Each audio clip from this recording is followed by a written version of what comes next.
Alors finalement, quand on parle de sciences et de littérature, nous sommes aujourd'hui assez facilement dans une opposition en disant que bien finalement, la littérature, c'est ce qui est vrai, et non, la littérature, c'est ce qui est fictionnel, et les sciences, c'est ce qui est vrai. Donc, et on va même dire, pour être plus simple, que les sciences, c'est le réel, et la littérature, c'est l'irréel. Alors, tout ça est faux, bien évidemment, parce que notamment la littérature, c'est une vision du monde en partie façonnée par l'état des connaissances scientifiques. C'est-à-dire que quand on parle des romans, ben, les romans racontent souvent la société de l'époque de l'écrivain, et la société de l'époque de l'écrivain, bien qu'est-ce que c'est? Ben, c'est la situation scientifique de son époque. C'est-à-dire que bon, ben, s'il y a des voitures, s'il y a des routes, s'il y a des bâtiments, s'il y a des bateaux, s'il y a des avions, s'il y a tout ça, ça dépend de l'avancée scientifique. C'est-à-dire que en fait, sans le dire, la littérature, ben, elle parle de science, parce qu'elle parle de la société, et la société, c'est d'abord un résultat des progrès scientifiques. Donc, la littérature ne peut pas exister sans une description scientifique de la société. Et même quand elle est dans le fictionnel total, même quand on est dans la science-fiction, là, les sciences sont également donc extrêmement présentes, même si ce sont des sciences fictionnelles. Dans tous les cas, la littérature et les sciences se sont mêlées. Alors, on va voir à travers l'histoire qu'il y a ce qu'on appelle des passeurs, c'est-à-dire des personnes qui ont fait le lien entre la littérature et les sciences, des grands écrivains qui ont parlé des grands scientifiques de leur époque. Alors pourquoi ils ont fait ça? D'abord parce que les écrivains, ben, eux, ils écrivent des livres et il y a des traces. Souvent, les scientifiques, ils découvrent des choses, mais ils restent enfermés dans leur laboratoire, enfermés dans leur bureau. Et puis, bon, ils écrivent. Aujourd'hui, on écrit dans des revues, mais à l'époque, avant la création des revues internationales, bien finalement, il y a très peu de monde qui connaissait les scientifiques et plus très peu de monde qui connaissait, qui savait qui a fait quoi, qui a découvert ce médicament, qui a découvert la technique de faire la vapeur ou faire des choses, des machines à vapeur, pardon. Et donc, du coup, finalement, on avait très peu d'informations sur les scientifiques, très peu. Et finalement, ce sont les écrivains qui vont faire la promotion de ces scientifiques et qui vont faire la promotion de ce qu'ils font. Alors parfois, c'est pour accompagner ce que font les scientifiques, et parfois c'est pour critiquer ce que font ces scientifiques. C'est comme aujourd'hui. Aujourd'hui, les philosophes et les écrivains, ils vont accompagner les, euh, les avancées scientifiques, mais parfois on a peur des avancées scientifiques. Tout nous fait peur aujourd'hui. Peut-être que demain, on pourra très bien faire un enfant et on aura choisi comment il est. Est-ce qu'il est blanc, aux yeux bleus, quelle taille, est-ce qu'il est intelligent, est-ce qu'il est manuel, est-ce qu'il est artiste. Donc, peut-être que demain, la science nous permettra de faire un enfant comme on va commander un produit. C'est des choses qui font très peur aujourd'hui. Et quand la science fait peur, ce sont les écrivains et les philosophes qui en parlent. Donc, finalement, là, ces passeurs sont absolument indispensables. Et si on veut connaître l'histoire des sciences, très souvent, il suffit de connaître, de lire les grands écrivains de chaque époque. Chaque grand écrivain de chaque époque prend le temps de parler des avancées scientifiques. Ensuite, aujourd'hui, nous sommes dans ce que nous appelons une révolution scientifique et une modernité littéraire. Alors, pourquoi on ne dit pas révolution littéraire et pourquoi on ne dit pas modernité scientifique? En fait, il y a une révolution parce que les sciences ont totalement changé aujourd'hui. Tout à l'heure, je vous ai parlé du quantique. Le quantique a totalement changé la façon de voir les sciences, mais tout comme Newton aussi, on le verra, parce que les sciences dites européennes, c'était les sciences d'un grand scientifique grec qui s'appelle Ptolémée, pardon. Il y a un peu, il y a un te, Ptolémée. Donc, Ptolémée a dit beaucoup bon, à son époque, il a dit des choses révolutionnaires, mais bon, aujourd'hui, on sait qu'il a dit beaucoup de choses fausses, notamment sur le fait que c'est la relation entre la Terre et le Soleil. Donc, il a dit beaucoup de théories fausses. Donc, il faudra attendre Newton pour pouvoir changer cela. Donc, finalement, au moins dans les sciences, on peut dire qu'il y a eu trois grandes époques, celle de Ptolémée, celle de Newton et celle d'aujourd'hui avec le quantique. Et là, cette révolution scientifique va s'accompagner d'une modernité littéraire, que ça aussi, on peut voir tout à l'heure, c'est-à-dire que, en fait, ces scientifiques vont quitter le champ littéraire et les écrivains ne vont plus parler de science, ils vont critiquer la science. Et là, c'est tout à fait une autre relation donc, que nous avons entre les écrivains et les sciences, c'est que les écrivains aujourd'hui ont de moins en moins l'habitude d'accompagner les scientifiques, mais quand ils parlent de science, c'est pour dire quelque chose, pour parler de quelque chose qui fait peur. Alors, bien sûr, ce n'est pas toujours le cas. Il y a toujours des écrivains qui parlent de science, bien évidemment, mais de moins en moins.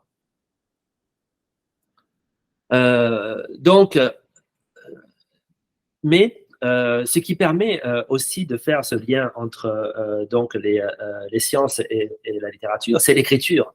Malgré tout, les sciences, on a besoin d'écrire les sciences et on a besoin d'écrire la littérature. Donc, l'écriture étant un outil commun entre les sciences et la littérature, finalement, il y a toujours quelque chose qui permet de rapprocher ces deux disciplines.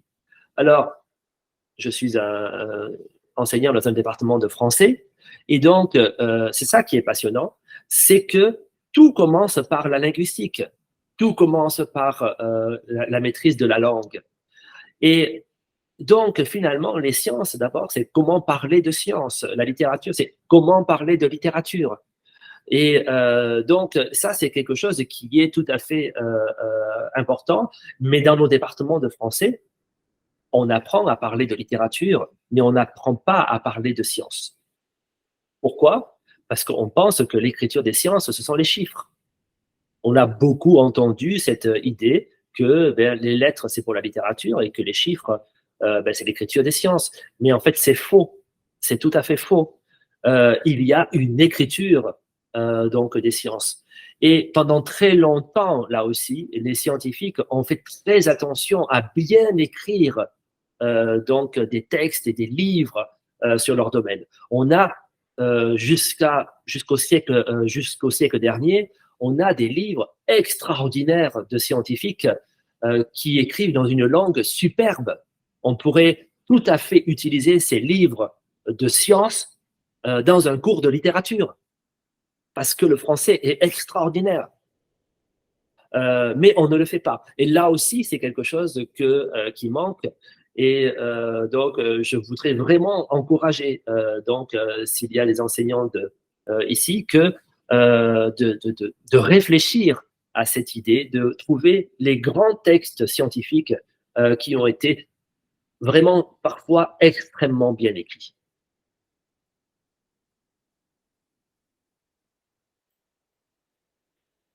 Alors, quand on parle de sciences et de littérature, il faut bien commencer par quelque chose. Alors, en tant qu'historien, donc, je vais commencer. Alors, j'aime bien parfois parler de l'Égypte, mais là, je ne vais pas en parler cette fois-ci. Je vais parler donc de la Grèce antique et donc le premier personnage dont on pourrait parler, c'est Empédocle.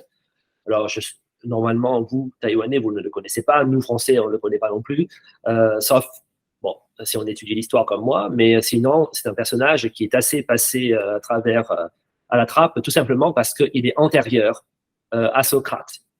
Or, notre histoire, nous, de notre civilisation, on essaye souvent, on fait commencer à Socrate, c'est comme Confucius pour la civilisation chinoise. Donc, notre civilisation commencerait à Socrate. Lui, c'est un pré-socratique, donc il est avant Socrate.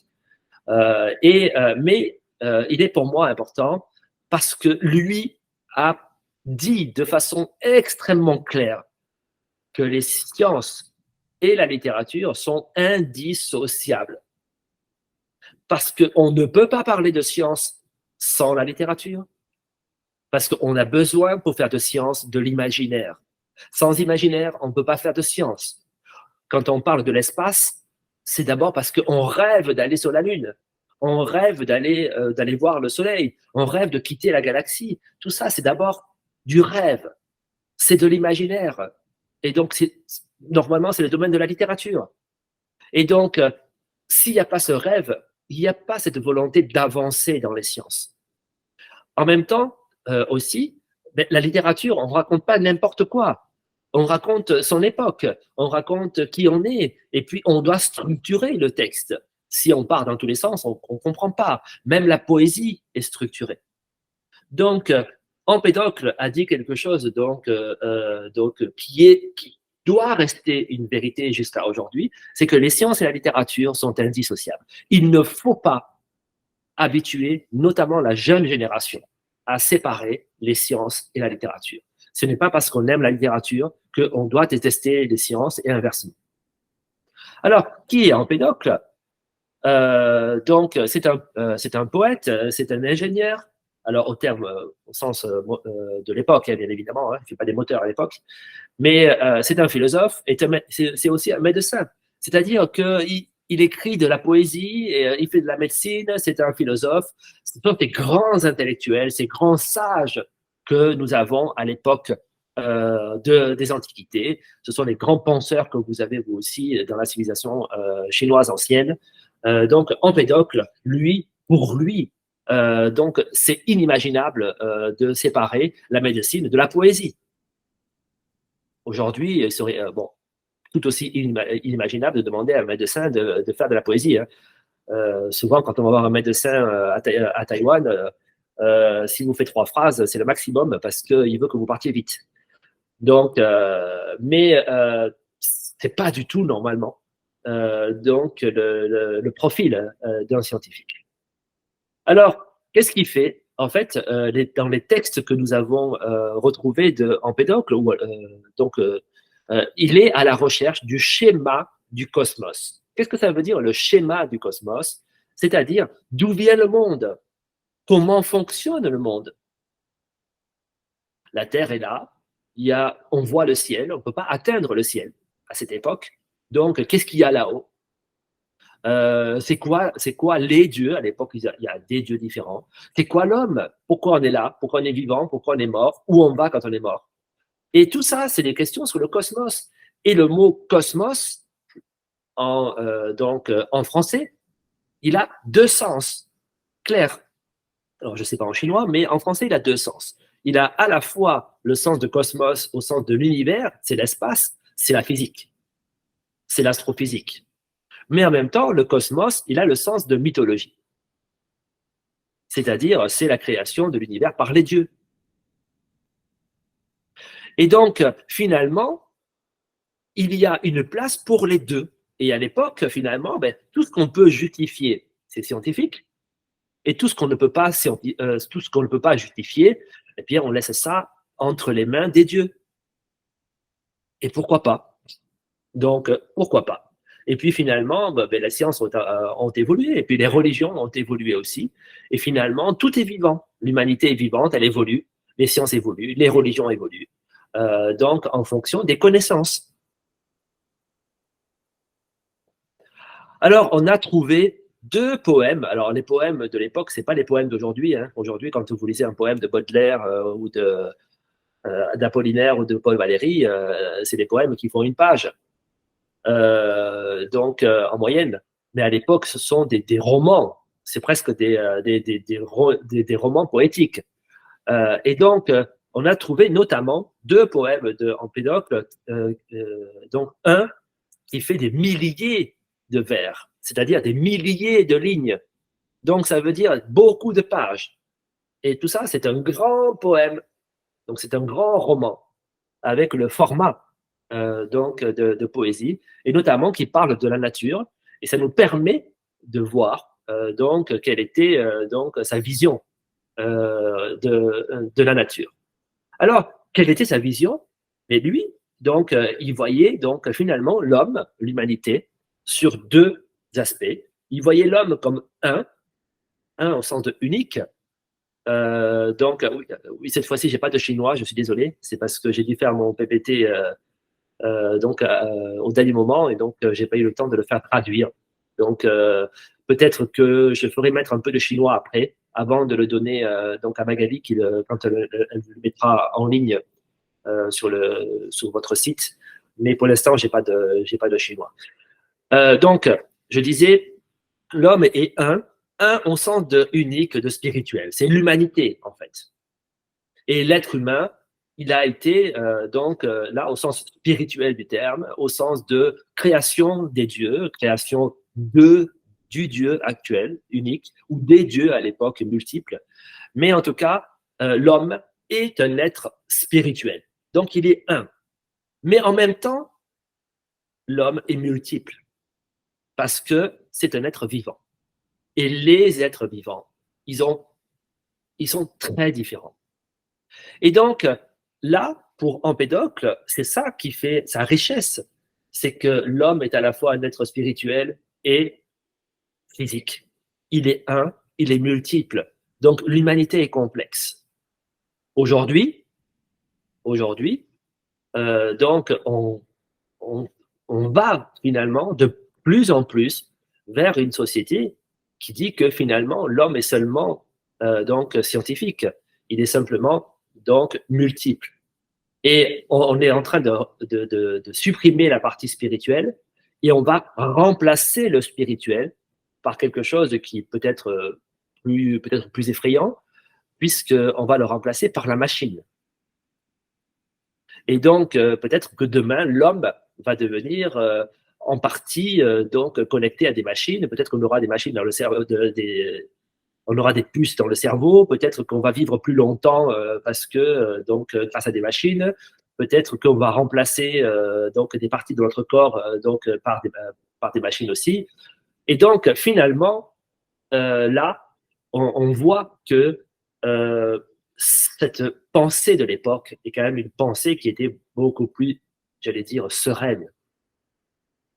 C'était serein d'imaginer que l'homme est à la fois quelque chose donc dans lequel il est modeste, parce que s'il y a des êtres supérieurs, c'est que lui est inférieur, et donc il doit rester modeste.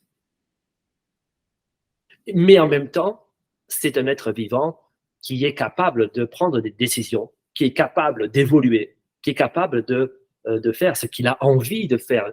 Il est entre les mains de l'envie et du désir aussi. Alors, donc, nous avons là l'unité du littéraire, donc de l'imaginaire, et du scientifique.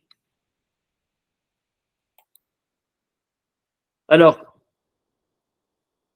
je vous ai parlé d'Empédocle, il y en a un autre que je ne parlerai pas, qui est donc Parménide, qui est un autre philosophe de l'époque d'Empédocle, qui a aussi dit les mêmes choses. Ça prouve que s'ils sont au moins deux grands philosophes à avoir dit la même chose, c'est que c'est une idée qui est vraiment bien implantée à cette époque.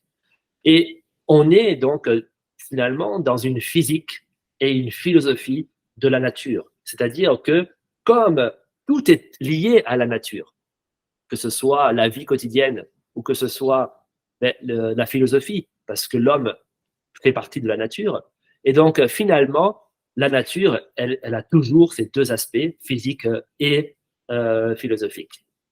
Euh, Ensuite, on va parler de, tout à l'heure on était dans l'Antiquité grecque, maintenant on va aller dans l'Antiquité romaine. Un autre grand poète qui a, lui, beaucoup fait parler aussi de ce lien entre science et littérature, c'est Lucrèce. Lui, c'est un passeur. Tout à l'heure, j'ai expliqué que le passeur, c'est celui qui fait le lien entre les deux, entre la littérature et les sciences. Lui, il a dit clairement, il a écrit, je veux parler de science.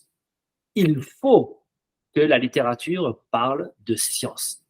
Parce que la littérature, c'est, je vais dire un mot, bon, C'est un peu comme le journal d'aujourd'hui.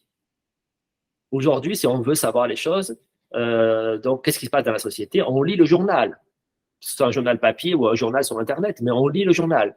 Et la littérature, c'est le moyen de faire la promotion et de faire connaître ce qui se passe. Alors, il y avait notamment, donc, il a, lui, fait la promotion notamment de la philosophie d'Épicure. Alors, Épicure, donc, avec une pensée simple, donc, qui est de profiter de ce que l'on a et de ne pas chercher ce que l'on n'a pas. Donc, c'est le contraire de notre société de consommation aujourd'hui, où on veut toujours ce que nous n'avons pas. Donc, nous travaillons toujours de plus en plus pour avoir de plus en plus d'argent pour acheter de plus en plus des produits de consommation. Et donc, là, Épicure, lui, c'était le contraire. Il disait qu'il faut savoir profiter de la vie et il faut savoir profiter de ce que l'on a. Et Lucrèce va reprendre ça. Parce que, en fait, on est à cette époque dans l'idée qui va durer très longtemps, hein, jusqu'à Descartes, qui est que les sciences doivent aider à développer une vie harmonieuse de la vie de l'homme. C'est-à-dire que les sciences doivent aider l'homme. Donc, les sciences, aujourd'hui, tout à l'heure, je parlais de société de consommation. Qu'est-ce que ça veut dire? Ça veut dire que aujourd'hui, le progrès scientifique, donc, c'est de plus en plus de produits, qui fait que nous, mais finalement, on va travailler de plus en plus pour avoir ces produits. Et donc, ces produits ne nous aident pas parce qu'on est de plus en plus fatigué, de plus en plus stressé, il y a de plus en plus de pollution, on est de plus en plus malade. Et, et donc, finalement, est-ce que la science est toujours un progrès? Elle est un progrès technique, oui. Mais est-ce que c'est un progrès humaniste? Parfois oui, parfois non. Et donc, Lucrèce, déjà, lui, qui fait ce lien entre la littérature et les sciences, pose cette question en disant les sciences doivent donc finalement donc être au service de l'homme. Et c'est pour ça que la littérature doit en parler. Parce que si on en parle, ça encadre la pensée des sciences. Parce que la population va se saisir du sujet. Et donc, on parle à son époque de quelque chose que je trouve assez joli. On dit un verre lumineux sur des matières obscures. Un verre lumineux, c'est-à-dire ce sont des phrases lumineuses au sens la lumière, mais en même temps au sens de connaissance. Pour des matières obscures, ça veut dire qu'on ne comprend pas. Et donc, qu'est-ce qu'il dit là, Lucrèce? Il dit, grâce à la littérature, on va comprendre des sujets scientifiques qu'on ne comprend pas. C'est-à-dire qu'aujourd'hui, si vous demandez à quelqu'un de vous parler de physique, ou même tout à l'heure, je parlais des mathématiques quantiques ou de la physique quantique, c'est très difficile. C'est très abstrait, on ne comprend pas. Donc, si on veut comprendre le quantique, eh bien, il faut s'adresser à quelqu'un qui n'est pas spécialiste du sujet. Et donc, là, Lucrèce dit, ben, c'est le rôle, là, parfait pour les écrivains. Les écrivains, ce ne sont pas des scientifiques. Ils vont, ce que nous, on appelle vulgariser les sciences. Et la vulgarisation des sciences, c'est l'ouverture des connaissances scientifiques au plus grand nombre. Aujourd'hui, il y a de plus en plus de personnes qui font de la vulgarisation des sciences. Moi, j'aime bien faire ça aussi. Donc, j'aime bien parler de sciences, vous le savez. Et donc, d'ailleurs, nous allons recevoir à Fougène le 22 novembre, donc un philosophe des sciences. Et donc, c'est une personne qui va parler donc de science, donc, mais lui-même, et c'est un philosophe. Et donc, et c'est très, très, très, très important. Alors, dans ces sujets, il va parler de donc Lucrèce, du vide, de l'infini. Alors, je ne vais pas en parler maintenant, mais en tout cas, voilà le rôle de la littérature. La littérature doit expliquer les sciences avec un langage familier, un langage simple. Finalement, la littérature, c'est de la pédagogie.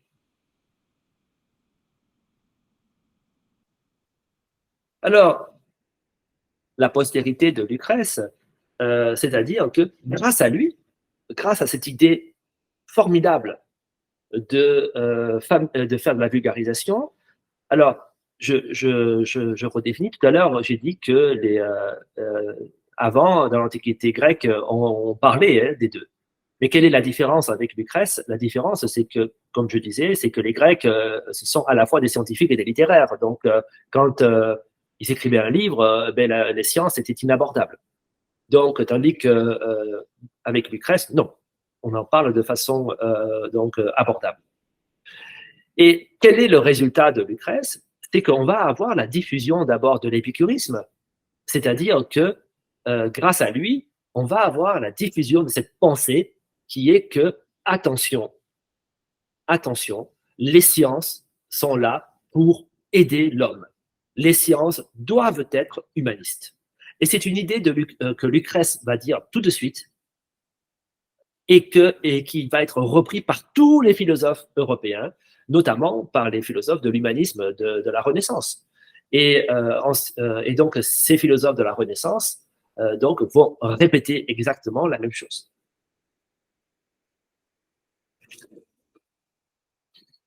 Donc, en même temps, il va y avoir, grâce à Lucrèce, en deux, cette tradition textuelle, c'est-à-dire que la poésie scientifique ou didactique, c'est-à-dire qu'on va faire des phrases avec les sciences. Un scientifique, comme je disais tout à l'heure aussi, on a l'habitude que, bon, mais il nous montre des équations, mais il n'y a pas il n'y a pas beaucoup de phrases. Donc, mais ce n'est pas ce que dit Lucrèce. Lucrèce dit, il faut des phrases, il faut expliquer les mathématiques. Il faut expliquer pourquoi on fait une équation et quel est le résultat et quelle est la conséquence.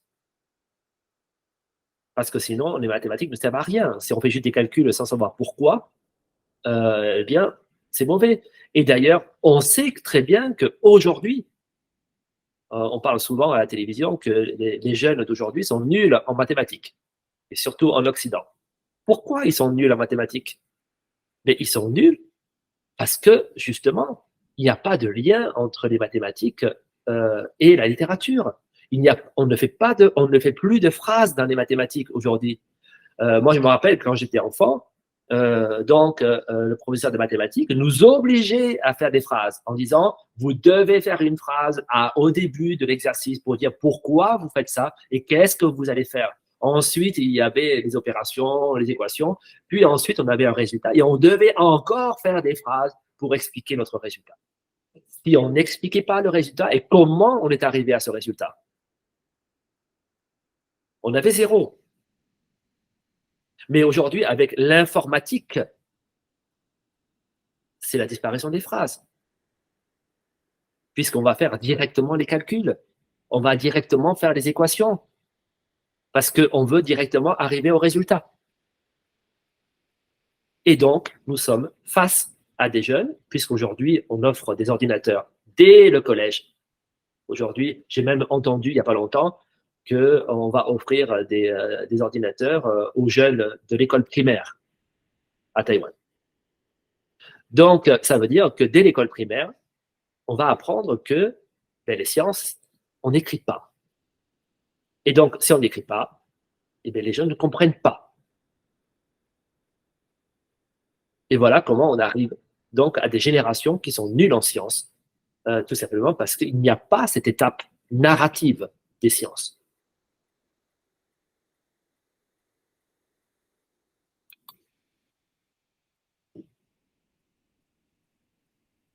Alors, on arrive donc à la Renaissance, et à la Renaissance, on va avoir l'âge d'or de la poésie scientifique, c'est-à-dire que là, on va se retrouver, on a passé 1000 ans de Moyen-Âge, et dans les 1000 ans de Moyen-Âge, on a eu le poids extrêmement important de l'Église catholique.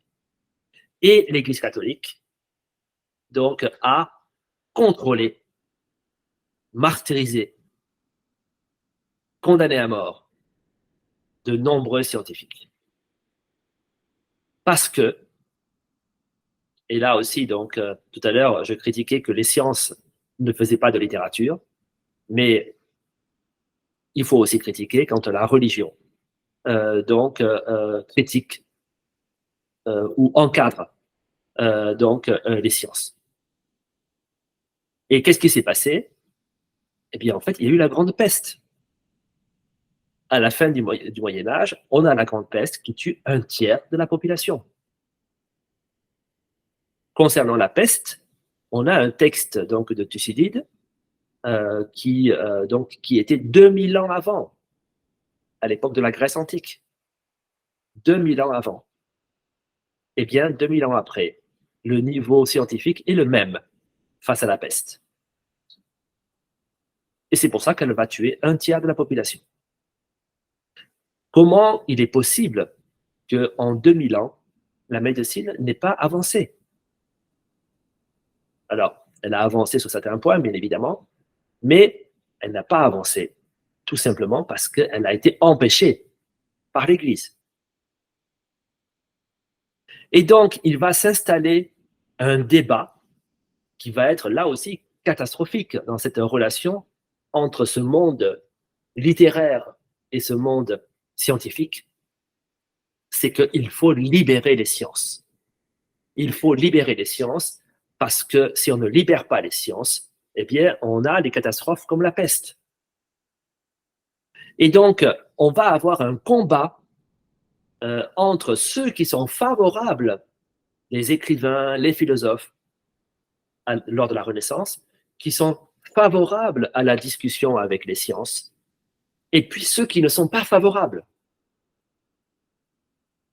Et ceux qui ne sont pas favorables, ce sont les écrivains chrétiens, pratiquants. Et ces grands écrivains, parce que parmi eux, il y a de très grands écrivains que vous connaissez, pratiquants, qui vont continuer à s'opposer aux sciences.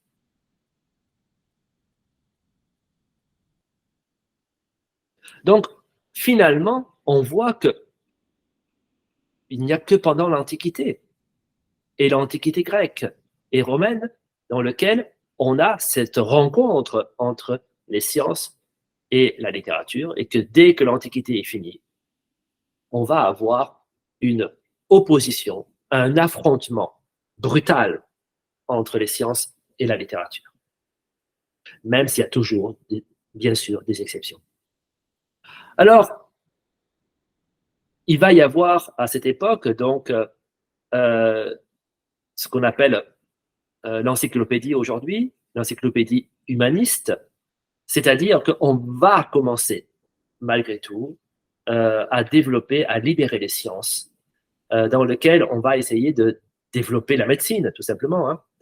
Et des écrivains vont oser, des poètes vont oser se rapprocher des scientifiques pour raconter ce qu'ils disent. Mais à l'époque, c'est dangereux de faire ça. L'Église a condamné à mort de grands scientifiques. Et donc, ces écrivains peuvent aussi être condamnés à mort s'ils osent défendre les théories scientifiques que l'Église ne veut pas.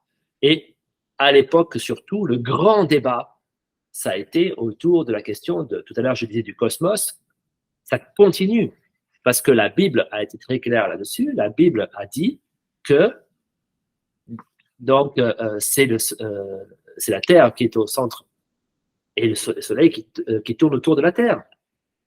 Si la Bible l'a dit, on ne peut pas le critiquer. Et tous les scientifiques qui l'ont dit de façon trop violente ou trop visible, ils ont été condamnés à mort. Donc, comment on peut faire? Comment on peut faire? Alors, finalement, on va se retrouver avec, tout à l'heure, je disais, des grands écrivains. Donc, notamment, là, je vous ai marqué dans la partie 3 à Ronsard. Ronsard est un grand poète, donc un parmi nos plus grands poètes. Il est étudié dans toutes les écoles primaires au collège de France, en tout cas à mon époque. Maintenant, je ne sais pas si on étudie toujours Ronsard à l'école, mais donc en tout cas, il est notre référence dans la poésie. Et lui, il va dire que les faits de la nature peuvent aussi être traités par la poésie. Et donc, il va redire ce que disait Lucrèce, donc en disant, il faut que les écrivains parlent de science. Donc, et finalement, cette littérature-là va être définie comme étant à mi-distance, finalement, entre l'exactitude scientifique et l'art du sensible. C'est-à-dire que la littérature, elle peut très bien raconter des faits scientifiques, mais elle peut aussi être sensible. Et on peut parler de façon sensible de science. On peut raconter quelque chose de scientifique tout en étant sensible.